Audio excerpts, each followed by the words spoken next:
drugs that actually make you smarter. Yeah, they exist, and I'll be talking about them with Jesse from Smart Drugs Smarts. He has a podcast where he talks all about smart drugs, and in this episode, we're going to be talking about not only smart drugs, but how to improve your brain performance.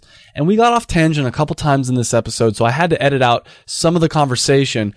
But if you want to get that edited out conversation where we talk about things like LSD, illegal Chinese brain drugs, and the one type of brain training Jesse actually recommends, then you can get that extra Q&A information by going to the How to Do Your 20s website, signing up at the top for the email offer, and I'll send you a link with that, as well as a link that has Q&As I did from all kinds of different guests that I've had on here, and also the secret episode where I talk all about the science of how to set and achieve goals, and it's all totally free. But don't worry, this episode is super action-packed, super information-rich and dense, and we talk about everything from diet, exercise, to smart drugs that are completely legal, things that you can actually take that will improve your brain performance. All right, that's enough talking. Now let's get into the actual episode. Welcome to another episode of the How to Do Your 20s podcast. And in this episode, we're going to be talking about smart drugs. And I have Jesse with me from the podcast that's Smart Drugs Smarts, where he talks all about increasing your brain power and neurotropics. And for those of you that don't know, neurotropics are the drugs that make you smarter. So first off, Jesse, thank you for coming on the show.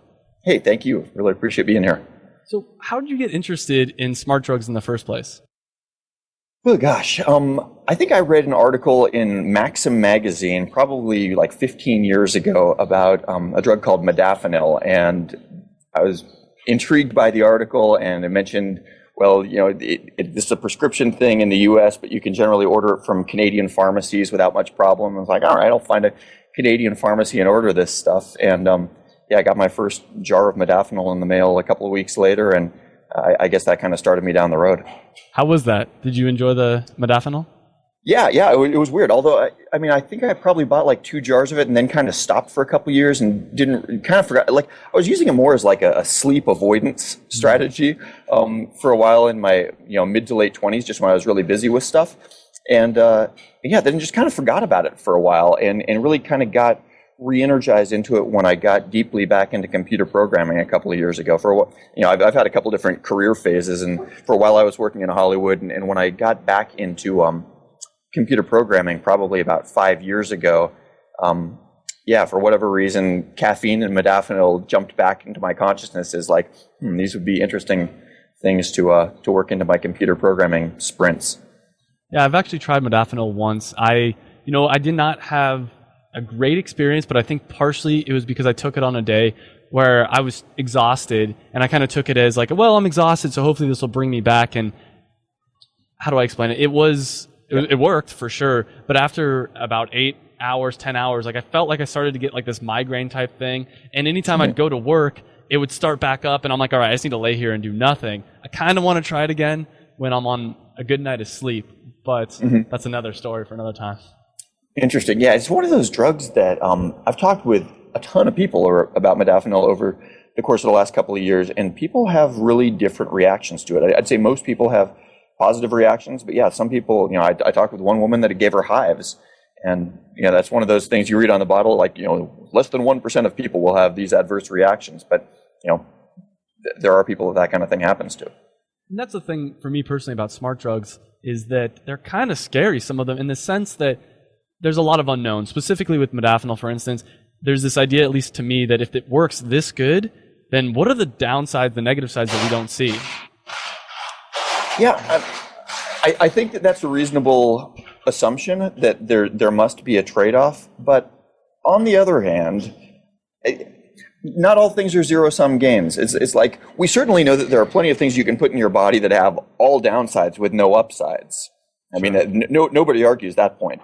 So the opposite could also be true. There can be things that have, like, for example, I think most people would say that, moderate physical exercise, there's not really many downsides there. There are interventions that we can do with our bodies and our lifestyles that are pretty much overtly positive.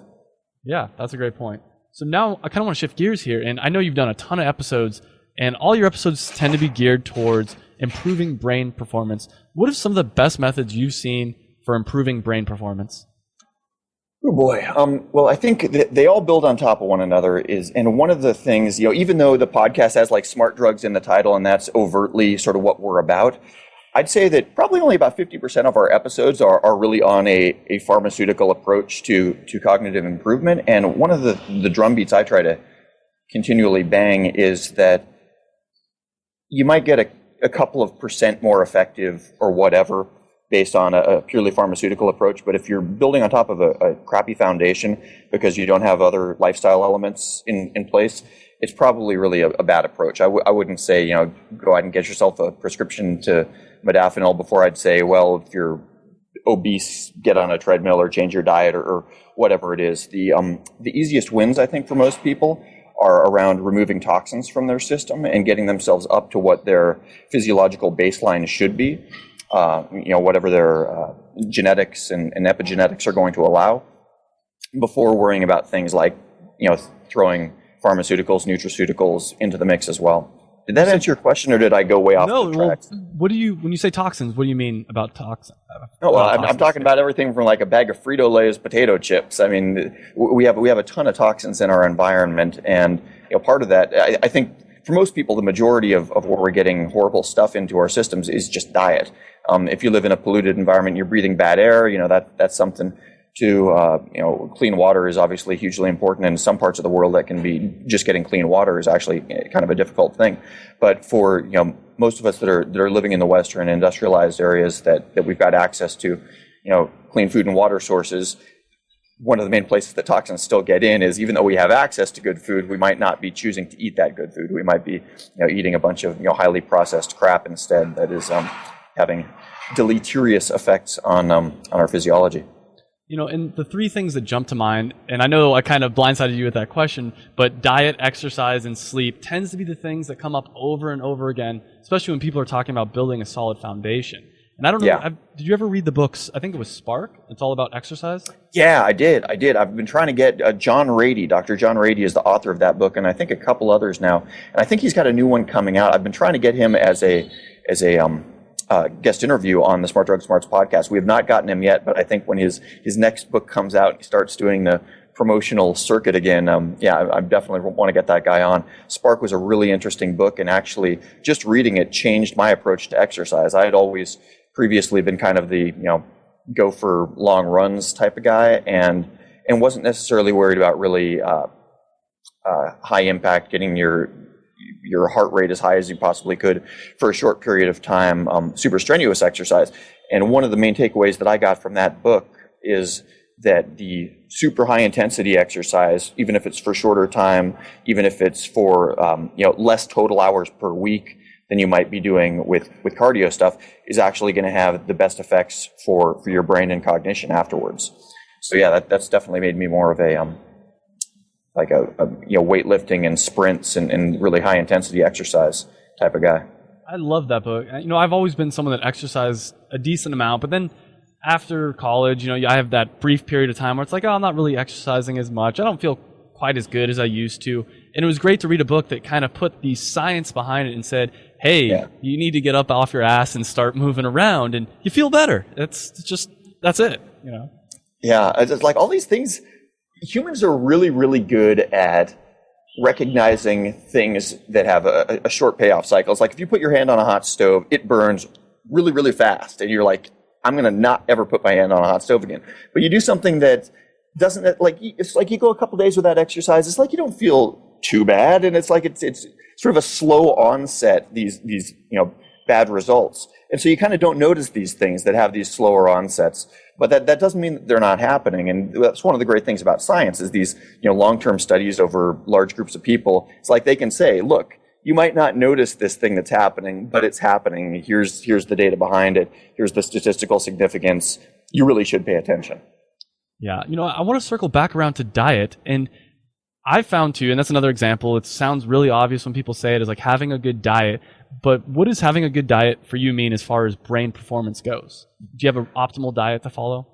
Boy, I guess the one thing that everybody agrees on is to get a lot of leafy green vegetables, a lot of multicolored vegetables. And kind of vegetables is the one thing, even people, I've had some people that are sort of the radical vegan types that meat has bad results for your brain, your physiology. Don't do that. I've also had people that are on the paleo end of the spectrum. I follow a paleo diet myself right now, and that are very pro meat. But even those people are like, do not skimp on the nutrients that are in the leafy greens behind me. Actually, I don't think this is an edible plant, but yeah, a lot of phytochemicals. And apparently one of the easiest ways to not really have to super geek out on the nutrition, but still just kind of an easy heuristic to follow, is make sure that there's lots of different colors in the vegetables you're eating, because those colors just represent lots of different types of chemical groups within the plants. So lots of vegetables seems to be the one common element of the advice that I get about brain food. Another thing that you didn't mention, but I'm sure you would agree with, is that processed foods, like avoid that. So, the candy bar type protein bars, when I should say the candy bars that try to say that they're protein bars, that kind of stuff, if it didn't come out of the ground or you didn't have to kill an animal to get it, chances are you shouldn't be eating it. Yeah, I think one of the best sort of rules of thumb that I've heard is if it's something that your great-grandparents wouldn't have recognized as a food, don't eat it. Absolutely. Like your great-grandparents wouldn't have, you showed them a Twinkie, like they would have been, what's that futuristic weird thing? Is it a pillow? What? I'm curious too how you feel about gluten. And I hear a lot of people like, "Oh my God, gluten is the worst thing ever," and then other people that say like, "No, it's not bad at all." Do you see that as a factor, or does that just depend on person to person? Yeah, I haven't read up super deeply on gluten. I ate wheat for a long time and never really had any bad results from it. I don't eat any wheat at all now. I haven't for probably about 2 years, but I think it's really one of those things that, depending on your own genetics, it's going to have much greater or lesser effect on you. Some people, it seems to, and so if you're one of those people, it makes sense. Be aware of what your own food allergies are. Everybody's got their own little things, but yeah, it seems like there's enough of the population that does have bad reactions to gluten and some of the things in wheat that it's worth going 30 days, 60 days wheat free and see how you feel. My own personal history, I was actually a raw vegan for a full 13 months at one point back in 2007. I tried that diet out, and I felt pretty good while I was on it. And but subsequently, I've eaten very differently. Like right now, I'm eating a very meat-heavy diet. I also feel very good. But one of the things that I kind of think is that the benefits that I felt from being raw vegan weren't necessarily from being raw. It was that as a raw vegan, I wasn't eating any grains at all. Because raw grains, I mean, you're going to chew on raw barley? It's like nobody would do that. And so I kind of feel like I was probably misattributing some of the benefits that I thought I was getting from eating raw foods simply from having cut out all grains. That's an important point, is that you really do have to test. I am a huge fan of Tim Ferriss, and I followed the slow-carb diet. I just didn't feel good, but I kind of kept thinking, well, Tim Ferriss said it's really good, so I'm going to keep following it. And I'd go off. I was doing jiu-jitsu at the time, and I just feel like crap. Finally, I had to say, okay, you know what? This much beans is probably, and it sounds ridiculous saying it now, but this much beans is probably not ideal for someone in my situation. If you're 300 pounds overweight, or 100 pounds overweight or whatever, it'll probably get you down to an ideal weight. But if you're more or less in shape, then it probably won't. So you're right. I think you just need to test out and see what works for you. Mm-hmm. Yeah, I mean, there's a ton of different dietary advice out there. And it's funny. It's like there's some well-established sciences. You get a bunch of physicists in a room talking about rotational momentum and things like that. They all agree on everything. You get 10 different nutritionists in a room and you ask them what the perfect human diet is, and you're going to get a bar brawl, because there's a lot of opinions still out there. Yeah, absolutely. And another thing that I found really interesting is because I got really deep. I told you I studied biomedical engineering, so I got really deep into the science behind all the diet stuff, and I was attributing too much to my diet. I was saying, well, I'm not really in a great mood today. It's probably because my diet's tweaking. One thing I found personally is attitude, for at least me, has a bigger effect than my diet. And what I mean by that is if I have purpose, now I have purpose, and I've seen a lot of people that have a really important purpose in their life, and it just seems like they can get more done than the person eating the perfect diet who's just kind of in a crappy job. Have you seen anything like that? Attitude being important? I think it's huge. I think the idea of not attitude and purpose as well. It's because I try to stay in good shape, and I kind of assume that there's lots of benefits from that. But sometimes I'll look at a historical figure like, Winston Churchill's a great example. It's like, here's a guy who was overweight, who smoked, who drank heavily and profusely, but he beat the Nazis. Like, he was doing something right. And clearly he had a huge amount of purpose that was able to trump all the other, toxins that he was throwing into his body. It's like, that didn't stop Churchill from doing what was an incredibly difficult task in an incredibly difficult time. And I have to think that the purpose behind what he was doing, as just one example, certainly I think you're right, does trump things. So I want to get the brain or into smart drugs in just a second, but last question, what about brain training? Have you experimented with any kind of brain training? I haven't really. I did Lumosity for a while, I guess about 2 years ago, and just kind of got bored by it, honestly. I didn't stick with it. I think the jury is still out on how effective brain training is. There was a joint statement by, it was like Stanford, and it was something like 70 of the world's top neuroscientists about 6 months ago, I believe, basically saying that most claims about brain training being something that would translate out into other areas beyond the particular game that you're training on are pretty incredible at this point. That there isn't the data to support that yet. The jury's still out. I actually, the episode number 63 of Smart Drug Smarts, which probably will be live by the time that you publish this episode, is talking with a guy at it's the Intelligence Advanced Research Projects agency in the U.S. government, and they are doing a bunch of studies on that right now. They're like a year deep in a 3.5-year study on how to improve what's called fluid intelligence, which is really what we all want to see being improved. And they're going to be studying a bunch of brain training, brain games within the different interventions that they're trying as parts of that study to see if they can really tease out, does this work or doesn't. There are things like somebody learns to play the piano and you put them in an fMRI and you watch their brain light up, and there's obviously a ton of stuff going on there. They're learning, but the question is, are they learning anything that would be generally applicable beyond the piano? It's like you put them on a kazoo or whatever, and they might not be any better than the man off the street. And there are a few things. The dual in-back game that your people might have heard of is one that there were some really amazing results on some early studies about, I guess, 4 years ago now, saying that here seems to be a game that actually is improving fluid intelligence in the people that are playing it for actually a sustained but not that long period, 3-4 weeks, and they would start to see results. There have been some subsequent studies that have not contradicted that, but not necessarily backed up the findings. It's, I guess, been kind of 50-50 as far as follow-on studies, whether they've been able to confirm some of those initial highly positive findings. So that's a long answer to your question, but I haven't really done much in the way of game-based brain training, simply because I've kind of felt that the data is not there to fully support it yet, and that the games that I've played I've found kind of boring after a while. It's like after the initial excitement wears off that, hey, I'm improving my brain, it's like I didn't really want to make this 15 minutes of my day every day, and so I just sort of moved on to other things. I tried the dual M-back training before, but I forget. Do you remember the rules, on how you play? Yeah, the gist of it is it's kind of like a tic-tac-toe board, and if I remember right, it's like a tic-tac-toe board where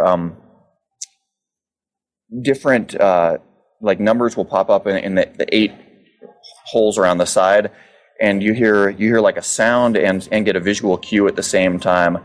And when the sound and the visual cue match the same sound and it's really hard to explain. Yeah. Match the same sound and the visual cue that you got 1 step ago, or 2 steps ago, or 3 steps ago, then you press hey, I've got a visual match, or I've got an audio match.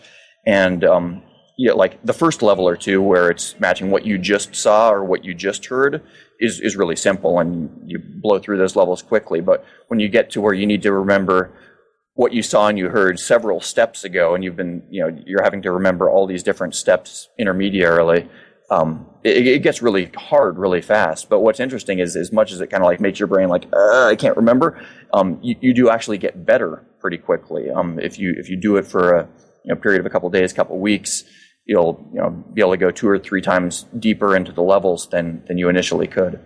Absolutely. So let's jump into smart drugs. So why or why not should people take them? Like, is there certain people you'd recommend smart drugs for, or? Well, there's no like dictionary definition of like what is a smart drug. This is like sort of a term that gets thrown around, and some of the other terms are nootropics, which has a specific definition, cognitive enhancers, which is kind of another general term. So and it's a big mushy area because it's not that all of these different chemicals have a particular mechanism of action. There's something like 7 different categories that these things get broken down into. One of which is like a plant-based thing called adaptogens, which any sort of plant-based nutraceutical rather than pharmaceutical is going to have so many potentially active compounds, some of which might not even have been identified yet, that it gets pretty confusing pretty fast. I'd say that smart drugs are a good thing for people to be aware of, certainly, because all of us have brains with shelf lives right now. It's like as we go through life, when you're a little kid, you have a bazillion brain cells. There are parts of your brain that are still generating new brain cells throughout your life. The hippocampus is a big one where we're forming new memories. That seems to be one of the most active areas where adults are still generating new brain cells. But for the most part, we might be generating new connections within our brain, but new cells are not popping up all the time, and you are occasionally having cells die from you bang your head too hard, you drink one too many glasses of alcohol, whatever it is.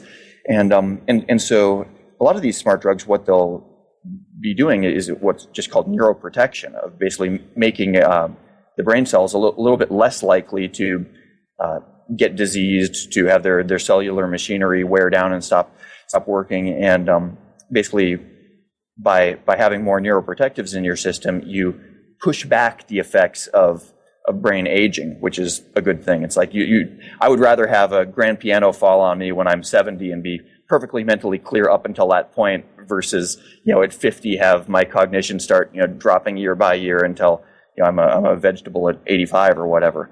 So I think the neuroprotective elements in the long term make it worth almost everybody being aware of some of these smart drugs and what they are and what they can do. And then sort of for the short term, how to do your 20s audience of like, well, what can I do right now to get the advancement at work or come up with build my own rocket ship. You're probably thinking more about the things that are kind of the cognitive stimulants, whether it's a wakefulness promoting agent like modafinil or even caffeine, or something to give you sort of deeper levels of focus. So yeah, like I said, long-winded answer, but there's sort of a lot of different categories of what people are going to smart drugs for. I find that go for it. I was just going to say, so somebody looking to get started with some smart drugs, I know once again it's a broad category, is there some first-time drugs or supplements type things that you'd recommend someone getting into? Well, honestly, the first thing I would probably recommend for most people is like fish oil or krill oil, something that's going to, because it's something like omega-3 fatty acids are a big part of the physical structure of your brain, of the what's called the myelin sheaths on your neurons. And it's something that in the standard Western diet, there's these two kinds of fats, omega-6s and omega-3s. Omega-6s tend to be the things that we get more in, beef and chicken. Omega-3s are things we get in avocados and fish. And they're supposed to be in about a 2-to-1 to a 3-to-1 ratio within the body. And oftentimes it's more like a 10-to-1, 15-to-1 in a standard Western diet, where the omega-6s completely outweigh the omega-3s. And there are a lot of downsides to having that out of balance. So I think for most people on any sort of a normal diet, having some supplementation of omega-3 fatty acids is not a bad thing to recommend. Now, this isn't like, unless you're so out of balance that your diet's very unhealthy, it's not like you're going to eat a couple of pills of fish oil and feel smarter or feel energized or something like that. But again, it's kind of bringing you up to where your physiological baseline should be. For the things that you're going to get an oomph out of, that seems like it's going to vary on a person-to-person basis.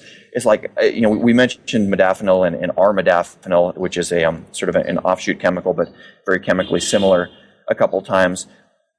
For me, I can feel modafinil, when I take it, I can tell that I'm, in a slightly altered, slightly, more focused, less drowsy, less distractible. So I like that as far as when I want to take something and feel a boost. That will be one of the things I go to. There are some drugs called racetams. Probably the great granddaddy of all the nootropics is something called piracetam, which I believe was first distilled in like the early 1960s. And since then, there have been several other drugs, all of which have the suffix racetam, aniracetam, oxiracetam, and 10 or 15 of them that have some similar things and some different things about them, but they all tend to be neuroprotectives. They found to be very effective for people that are starting to slip into like senile dementia and kind of helping to prop up the fading brain. But there have also been studies that have shown that college age people do better on tests, both for memory and verbal dexterity and things like that, while under the influence of aracetam.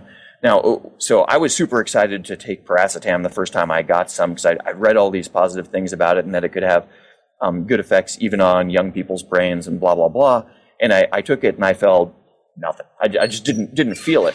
Now, the science was there to back up that, like, I truly believe that this is doing something beneficial for my brain. I think it's a long-term good move, but it didn't have an overt spike for me that, like, I feel smarter while I'm on it. And whereas like one of its sibling chemicals, aniracetam, I definitely do feel when I take. Aniracetam for me, it's almost in a way it's kind of like the counterpole to what I take modafinil for. I take modafinil when I want to go into a period of extreme focus. I'll take aniracetam when I want to do sort of more brainstorming whiteboard session style thinking, because it kind of makes me feel like quickly hopping between subjects, like areas of quick focus. I've referenced it being like the perfect drug for somebody who's doing DJing and wants to be super into one song for 3 minutes and then skip to a totally different song and kind of, fluidly move between these different areas. So, as somebody that's kind of into self-experimentation, I like trying out some of these different things, finding out what the effects are for me, and then, using those on an as-needed basis. Also, that way, I try to not take one thing on a daily basis, because like anything else, it's like you can build up a tolerance to it, and I'd like my tools to stay effective. So are those the main things that you're taking now? Like over the course of the next year, are those probably the main things that you plan on taking? I'd say like the main interesting things in my medicine cabinet that might not be in other people's medicine cabinets are the modafinils, both modafinil and armodafinil, are aniracetam, and I should put a pinprick in there saying that there's quite a few racetams I haven't tried yet. I want to try oxiracetam. There's one called pramiracetam, which is supposed to be very, very strong even at small doses, that I'd like to give a try to. So, despite the fact that I've got a show about smart drugs, there's probably like 50 chemicals that are considered smart drugs, many of which I haven't taken, some of which I have no intention of ever taking, because there seem to be some physiological downsides that I'm not willing to accept personally. But yeah, for my personal medicine cabinet, aniracetam, modafinil, and I've actually started taking the nicotine patch. I've never smoked a day in my life, but after doing our nicotine episode, which I found incredibly interesting, and if I was to recommend just a handful of episodes that I've ever done, the nicotine episode was definitely among my favorite. But yeah, probably about one day a week I'll smack a nicotine patch on my shoulder, and I appreciate the boost from that as well. That's really interesting. Actually, nicotine is something I've wanted to try. Some of the other ones that I've tried, I don't know if you have experience with any of these, is huperzine A, acetylcholine. I think that's pretty classic one. I think that's the pill form. Maybe I'm wrong. Okay. I've taken alpha huperzine A. Alpha GPC, is that another one too? Yeah. Okay. That one, DMAE, I believe too, and thiamine. And this is the one, I don't know if I'm pronouncing that right, but it's in smart caffeine that you can buy, and you mix it with caffeine. And I think if I'd recommend one place for someone to start, from my personal experience, it's that mixed with caffeine, because most people are pretty used to taking caffeine, but it helps to kind of mellow you out. It's the amino acid, and I'm sure you already know this, but the amino acid that's found in tea that helps give it like some of the mellowing effects. Green tea in particular is where L-theanine is sort of found in its greatest quantities, and something that people are familiar with. And yeah, Smart Caffeine and some of the other products on the market that have that mix of caffeine plus L-theanine. It's interesting because they've done studies. They knew that L-theanine tended to be a nice calming effect that counteracted some of the jitteriness that people get from caffeine. And it's normally in about a 1-to-2 ratio when you just drink green tea as green tea. But they did a bunch of studies to kind of find out what the cognitively optimal ratio is. And they actually found it's about 2-to-1. You actually ideally should have about twice as much L-theanine as you do caffeine. And so in the pill form, they typically will reverse this to give the cognitively optimal mix versus what people would actually get if they were just guzzling green tea. But yeah, it's L-theanine, as I remember, it releases extra amounts of a neurotransmitter called GABA, G-A-B-A, which tends to kind of calm people down and doesn't necessarily make you sleepy, but it's an anti-anxiolytic, which basically means less anxiety when you feel that. And yeah, that's something, again, I've got Smart Caffeine in my medicine cabinet. I'll probably have that one of the days of the week that I'm not doing something else that I would consider a stimulant. I try to not overstimulate every day because you want to be able to get some sleep every now and then. Absolutely. Any last advice for the 20-somethings out there looking to improve their brain? Yeah, start with your diet. Start with physical exercise. Don't kid yourself that toxins aren't a big deal. I think they really are. It's like, I'm a teetotaler. I don't drink alcohol. I don't smoke. And not everybody wants to take up that lifestyle. And of course, when I was in my early 20s, I did drink. I was 27, I think, when I quit drinking. But yeah, all these little things that we do to downgrade ourselves are like the brain has been honed by evolution for billions of years to get us to the point where we are now. And within the physiological constraints of how much food was available or whatever, it's already a pretty finely tuned machine. So I think that the amount that we're going to be able to tweak and get it to work better than it was as nature gave it to us is going to be a marginal benefit at best. So rather than trying to focus on the small improvements that we might be able to make with modern science, make sure that you're not taking steps that are going to downgrade your brain from what your natural physiology gave to you. I guess that would be my first piece of advice. I completely agree. Jesse, thank you so much for coming on. I really appreciate it. Hey, thank you so much. And yeah, by the way, I'm going to be putting together a page on the website for your listeners. We're going to do smartdrugsmarts.com/how to do your 20s. So people want to kind of get a taste test of a couple of episodes that have some of the stuff that we talked about here. That'll be up on our website if they want to check it out. Awesome. I know I'm going to check that out. And I'll put the link to that in the show notes as well, along with all the links to the episodes and things that we talked about during this episode. But once again, Thank you. I really appreciate you coming on. Cool, man. Thanks so much, Travis. That episode was a lot of fun. And if you haven't already, I highly recommend you go to the How to Do Your 20s website. That's howtodoyour20s.com. Put your email in the top little box there, and I'm going to send you a link with the extra Q&A I did with Jesse, and we talk about things like LSD, illegal Chinese brain drugs, and the one type of brain training Jesse actually recommends doing. And on top of that, of course, I'll send you the link to the podcast where I talk all about how to set and reach your goals, and we dive deep into the science of that. And I'm a real geek when it comes to science about self-improvement. But other than that, make sure if you're on Twitter to follow me at Travis Mars. That's Travis M-A-R-Z. And remember, I release a new episode every Monday, and I hope to see you guys again next Monday. Thanks so much for listening. I appreciate it.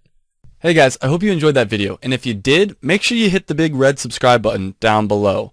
You can also check me out on Facebook and on Twitter. And I release a new video every Monday. And by hitting that subscribe button, you'll get those new videos every Monday. And this is really a podcast. It's also a website. You can check out the website. It's howtodoyour20s.com. I'll put a link right over here as well. And what it's all about is trying to improve your life. And we specifically focus on things that people in their 20s are interested in. So make sure you like the video if you liked it. Subscribe. Like us on Facebook and Twitter, whatever. But I hope you enjoyed the video, and I hope to see you again on another video.